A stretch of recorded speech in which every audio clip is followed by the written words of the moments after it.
Hi guys, are you planning to apply to college this year or next year? Because this video is going to be very interesting to you because we're going to talk about how test optional policy by colleges is actually hurting international students. Before we begin with things, my name is Pankaj. I'm a Columbia University graduate who lived in the UK for 5 years, in the US for 20 years, and I'm a college admissions expert. So I will highly encourage you to hit the subscribe button because we're going to be putting out awesome content which will help you understand the college admission process better. And also, if you have any queries, please write to us at info@concilian.com. So let's begin.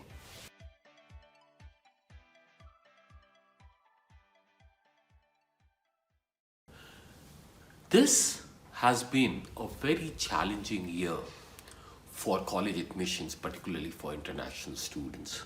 And the reason being that because of the global pandemic, many of the students took a gap year last year. You couple that with the fact that many of the colleges took the test optional policy. And what has happened is that the elite colleges have got a surge of applications which are high anywhere from 40 to 50%. And besides that, so what has that done? That has in fact lowered the admittance rate. So if you look at some of the numbers coming out of Harvard and MIT, some of these really elite colleges, they are lower by 3 to 4% from last year. And what the test optional policy has done is it has hurt international students. So here is the reason why. The college admission process in the US is a holistic admission process. What that means is that they look at a combination of things before making the decision whether to accept you in college or not. Now, what has happened is that the holistic admission process had many components. So, for example, they look at your grades, they look at the standardized test scores, they look at your essays, they want to see what kind of person you are, how will you contribute to the society, and so on. Not any particular one area really is the differentiator. It's a combination of things. So for international students, one of the big issues they face is that if you're a student in high school in the US, then you can show a vigorous course load. What that means is that they take what is typically called AP classes, which are college level classes. And the elite colleges want to see you take a really vigorous course load so that you will be able to cope up with the challenges you will face in college.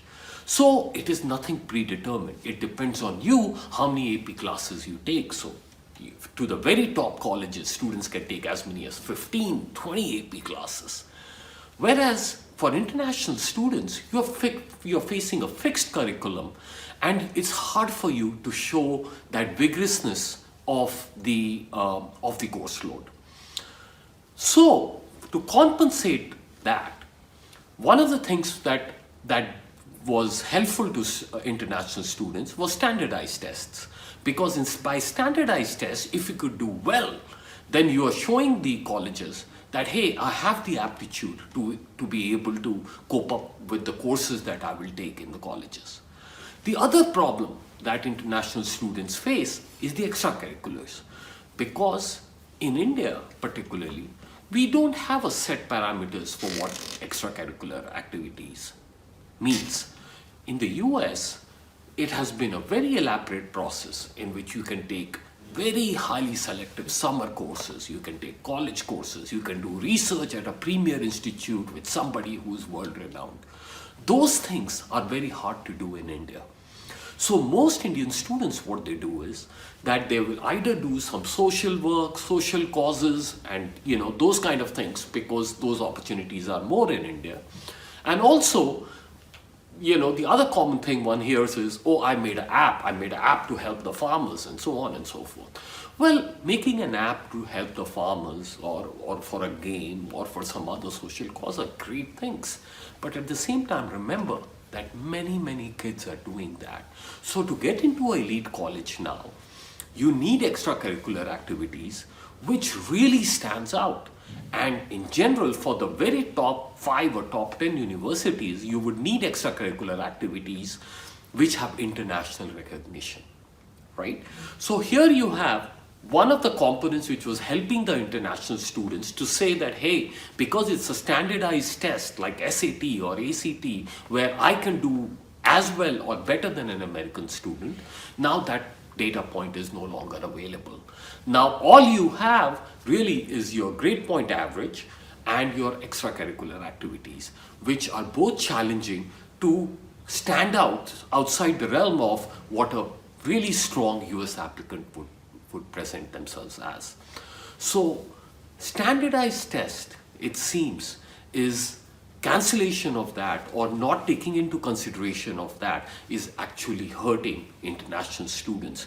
And therefore this year, the indications are that lot fewer international students have got into top colleges. There still have been a few exceptional students who have been able to get into the Ivy Leagues or Caltech or MIT, some of the elite colleges, but the numbers are a lot lower.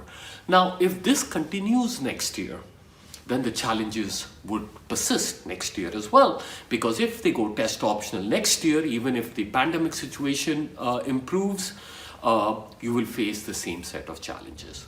So what you have to focus on is, if you are in the 10th grade, if you're in the 11th grade, is to make sure that you are able to take a course load, not just in school, but outside school, some online courses, prestigious online courses.